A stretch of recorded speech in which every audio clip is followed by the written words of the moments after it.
Olá, amiguinha, olá, amiguinho. Mais uma aula de Sociologia na quarentena. O assunto de hoje é cidadania, né? Quais são os processos que garantem, né, os direitos do homem, tá bom? A estrutura da aula, como eu já disse, é da Secretaria de Educação de Pernambuco. Eu fiz uma adaptação ao PowerPoint disponibilizado lá e estou construindo a aula para vocês, os alunos do ensino médio, tá? Essa aula é para todas as séries, primeiro, segundo e terceiro anos do ensino médio da Escola Furlan Júnior. Tenham todos uma boa aula e fiquem bem. Olá a todos e a todas! Mais uma aulinha de Sociologia na quarentena, né? Então vamos falar sobre cidadania. A palavra cidadania é derivada de cidadão, que vem do latim civitas. Na Roma Antiga, o conjunto de cidadãos que constituíam uma cidade era chamado de civitate.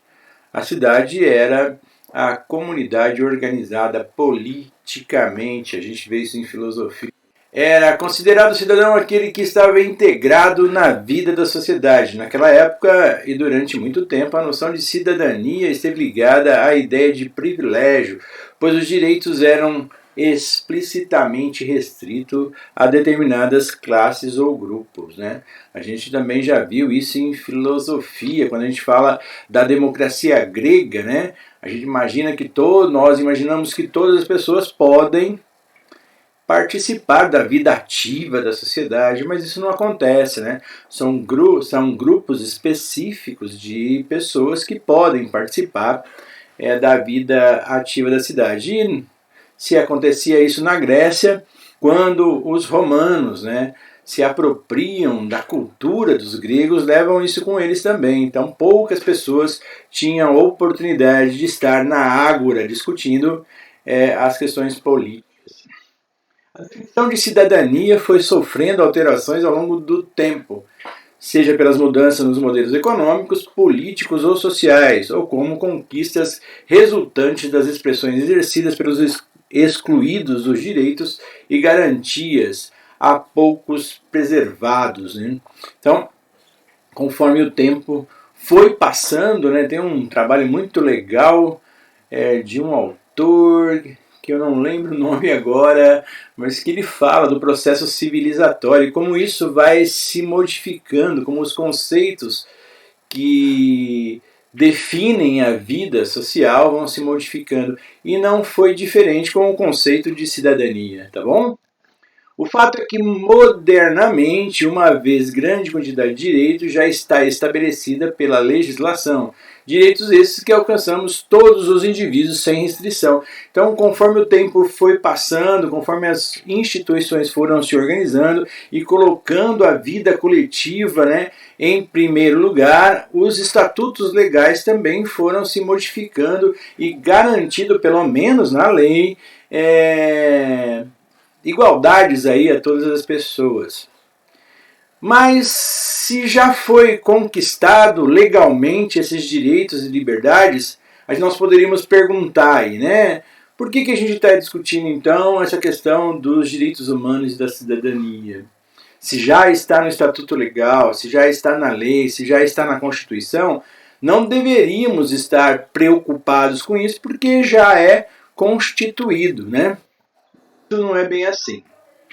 O que ocorre, na verdade, é que, embora garantidos pela Constituição Federal e pelas leis, o que se verifica é uma reiterada e ostensiva inobservância desses direitos da cidadania contra a maioria da população excluída dos bens e serviços desfrutados pelas elites, né? Apesar desses direitos constarem na lei, no Estatuto Legal, como eu disse, na Constituição, há uma inobservância. O que significa isso? Que as autoridades não se preocupam em garantir esses direitos a todas as pessoas, deixando à mercê a grande maioria dos desprivilegiados dentro da sociedade, principalmente no Brasil, tá bom?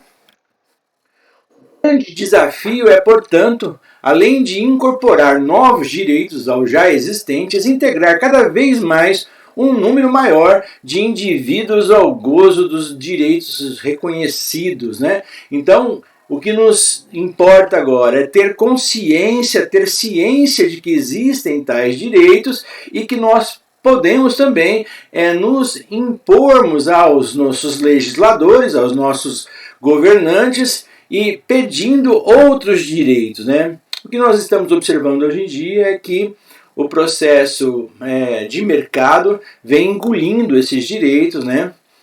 Nós tivemos várias reformas, reforma da Previdência, reforma da Lei do Trabalho, né? E isso foi engolindo aí aqueles direitos historicamente conquistados pela população brasileira, né? Então, mas, em tendo consciência disso, podemos, né, cobrar dos nossos governantes que garantam esses direitos que são comuns a todo mundo. A definição de cidadania, né? Vamos lá. Um conjunto de direitos e liberdades políticas, sociais e econômicas já estabelecidas ou não pela legislação. Já o exercício da cidadania é a forma de fazer valer os direitos garantidos e zelar para que não sejam desrespeitados. Então temos aí uma distinção entre o conceito e a ação, né?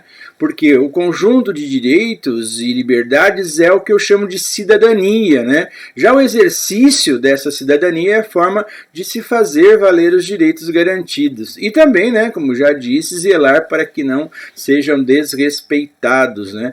Então, eu lembro que algum tempo atrás, no meu curso de mestrado, eu indagava isso porque nós estávamos passando, né, por aquela primeira mudança com o impeachment da Dilma e aí assumindo, né, o vice dela, né, o Temer, e eu ficava preocupado porque tinha um processo, né, de transparência na política pública e de repente o poder do povo de cobrar, né, ou seja, o controle social estava sendo fragilizado, e hoje a gente percebe que essas mudanças realmente fragilizaram, né, esse controle social, pedindo que as instituições organizadas garantissem o exercício dessa cidadania. Uma curiosidade, então, né? Foi de um discurso do dramaturgo Pierre Auguste Caron, em 1774, que surgiu o sentido moderno da palavra cidadão, que ganharia maior ressonância nos primeiros meses da Revolução Francesa com a Declaração dos Direitos do Homem e do Cidadão, né? A partir desses pensamentos da instituição dos direitos do homem e do cidadão, é que nós temos a inauguração do que nós chamamos de Estado moderno.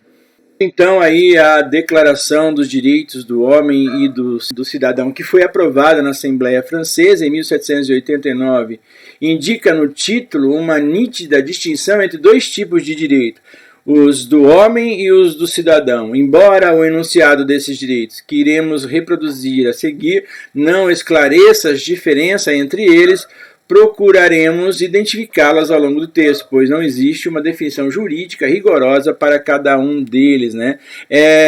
Sem a preocupação do legislador que garantisse todas as constituições do mundo isso, né? Então nós somos signatários dos direitos do homem e do cidadão, e aos poucos a gente vai tentar entender esses direitos, né? Os direitos do homem, né? Provenientes da natureza humana, são imutáveis, invariáveis, anteriores à lei e à organização do Estado. O que significa isso? Que esses direitos do homem já é inerente à existência do homem. Ele não precisou, né, de um legislador, ele já estava dado, assim como o homem nasce e vive, os seus direitos fundamentais estão dados pela natureza. São direitos fundamentais que ocorrem no âmbito individual. Na Idade Média, o cristianismo introduziu as noções de dignidade humana, fraternidade, caridade como valores de origem divina. Se é divina, não é instituída pelo homem, né? Ela não é artificial, seria natural, né? Mas a partir do século XVII passou-se a atribuir ao Estado o dever de proteger os direitos fundamentais do homem, né? E se eu sou frágil sozinho, e se eu em pequenos grupos não tenho condições de me manter e de manter esses direitos, eu elejo alguém para que faça valer e proteja esses direitos, né? Então o Estado agora, a partir do século XVII, passa a ser o tutor, né, da sua população. Ele vai proteger esses direitos fundamentais do homem. O direito de cidadania, né, são considerados sinônimos ou atributos da nacionalidade, sempre relacionados com os direitos políticos, né? Então, um direito à cidadania está atrelado aos direitos políticos, né? Os direitos individuais são assegurados pelas constituições a todo o indivíduo sob o amparo da lei. São inerentes à dignidade do ser humano, à liberdade, à segurança, à propriedade, etc. São esses direitos que estão ali contidos, né, na Declaração Universal. Os direitos políticos consistem o poder de intervir e de participar no governo do país de forma direta ou indireta, usando os direitos de votar, de ser votado e de exercer cargos políticos. Então todas as pessoas, todos os seres que estão ali sobre aquele território, sobre aquela jurisdição de um Estado, têm direitos políticos. O Brasil não é um país democrático, é uma república democrática de direito, que significa que esse Estado garante a participação de qualquer cidadão. Qualquer cidadão pode ser eleito e pode eleger e pode participar da vida ativa da cidade. Essa é a natureza dos direitos políticos, principalmente aqui no Brasil. Os direitos naturais, o justnaturalismo, né? São as regras consideradas inatas. Inatas como? O que significa inatas? São aquelas regras que estão além de mim, vieram comigo, estão na minha natureza, vieram na minha constituição genética, né? São as regras consideradas inatas da natureza humana, segundo o princípio de que a ordem natural do mundo físico se equipara à ordem natural das relações humanas, né? O direito natural ou justnaturalismo, como eu disse, foi criado pela filosofia estoica na Grécia Antiga. Incorporou-se à ética cristã, penetrou na Renascença e no Iluminismo e até hoje se reflete no enunciado dos direitos individuais e das liberdades públicas, né? Há uma grande discussão entre o justnaturalismo, o direito natural, e o direito civil, que é aquele feito pelo homem, aquele artificial. Então, o direito natural, ele vem na nossa constituição de ser humano, pela nossa natureza de ser humano, e o direito civil é aquele instituído pelas leis, pelos estatutos dos homens mesmo, né? Ou seja, são artificiais. Alguns dos seus preceitos são da razão pura, universais e imutáveis no tempo e no espaço, como o direito à vida, à reprodução e à conservação da espécie. Outros preceitos são da natureza prática, ou da razão prática, adaptando-se às épocas e às regiões, como o direito à propriedade, à herança e à liberdade contratual. Percebam que no primeiro momento, o direito natural, que eles chamam de razão pura, aqui fazendo uma alusão a Kant, né? A crítica da razão pura e a crítica da razão prática, né? O primeiro, ele é inerente ao homem. O direito à vida, né? Todo o homem, todo ser vivo tem o direito à vida. Ninguém pode legislar sobre a vida de outrem, né? O direito à reprodução. Todos podem e têm o direito de viver e se reproduzir. Faz parte da natureza humana, né? Estar aqui e manter a espécie, né? Conservar a espécie. Esses seriam direitos naturais. Quando eu falo de direitos da razão prática, são aqueles instituídos. Eu pego uma Câmara de Vereadores ou a Assembleia Legislativa de um Estado, ou a Câmara de Deputados Federais, ou o Senado. Essas pessoas se organizam para criar normas, regras, né, para que as outras pessoas sigam, visando sempre o bem comum.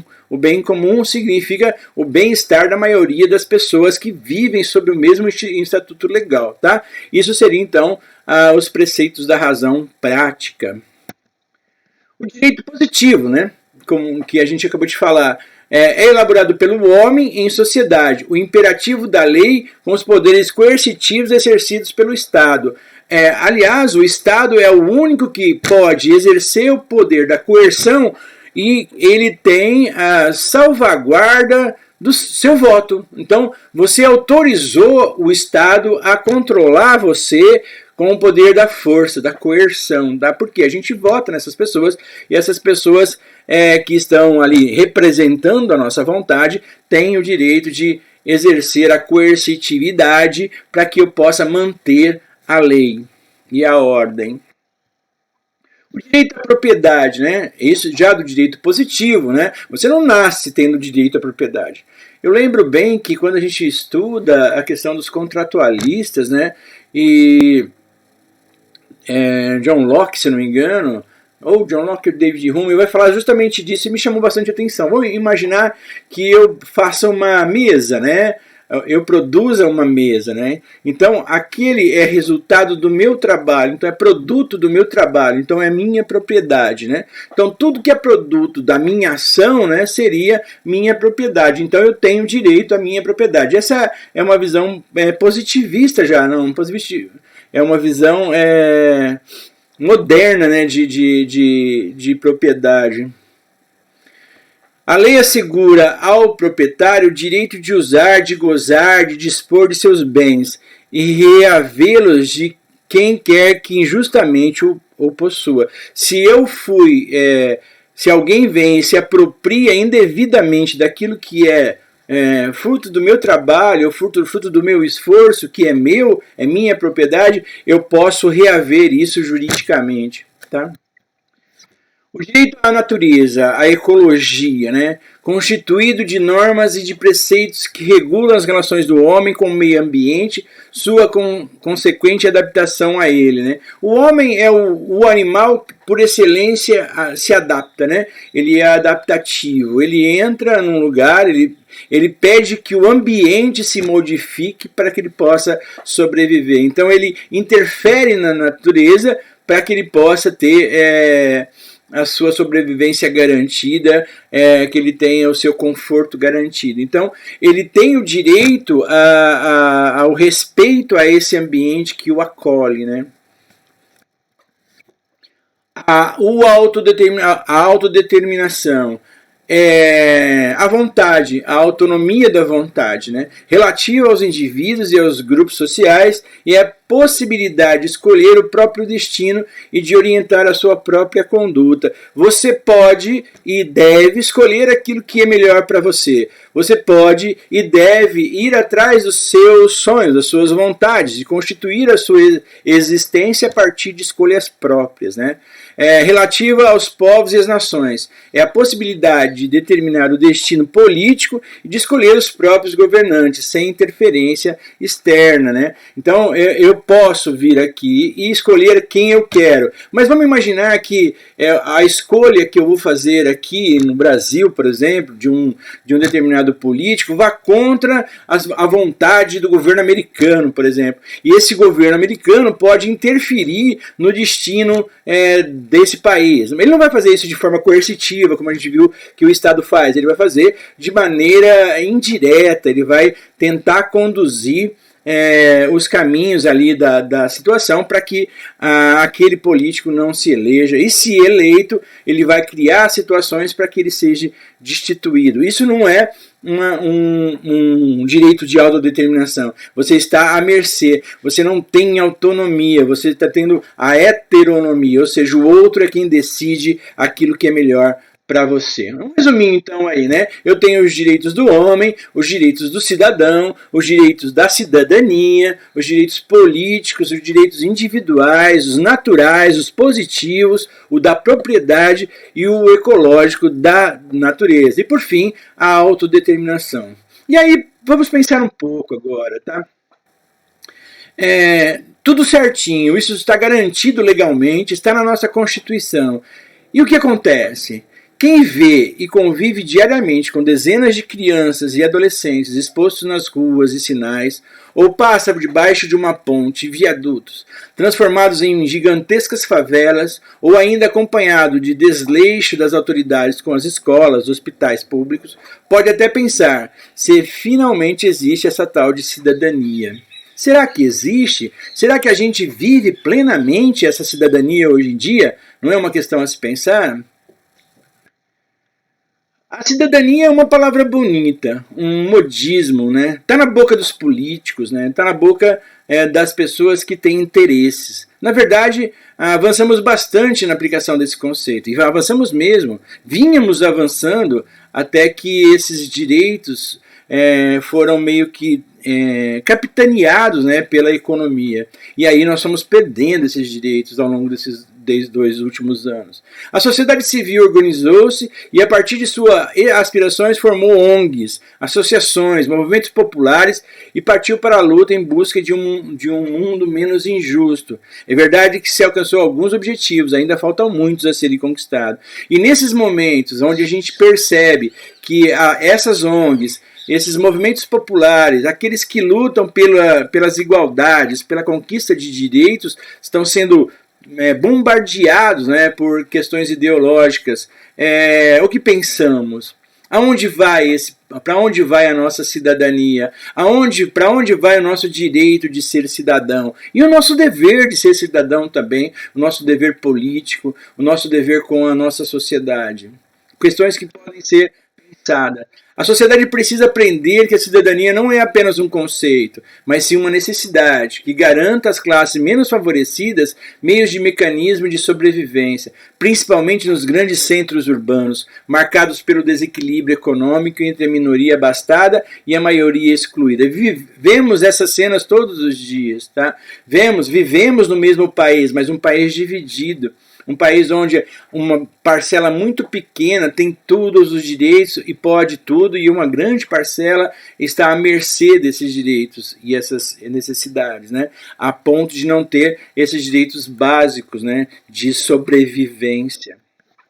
É impossível não se deixar chocar ou se envolver com um sem número de situações que agridem, afrontam e maculam de maneira gritante a nossa própria condição de seres humanos, pois a miséria pode ser considerada como a própria negação da cidadania. E a gente vê a miséria. Aqui não. Aqui em São Paulo, aqui em Sertãozinho, aqui na nossa cidade, você vê pouco, porque ela está escondida, ela está fora do nosso alcance de visão. Mas se você subir aqui os estados, você vai perceber que há uma carência muito grande do mínimo necessário para que se possa sobreviver. Estou falando de alimentação, estou falando de moradia, condições de saneamento básico, né? Um grande número de pessoas vivem à margem desses direitos.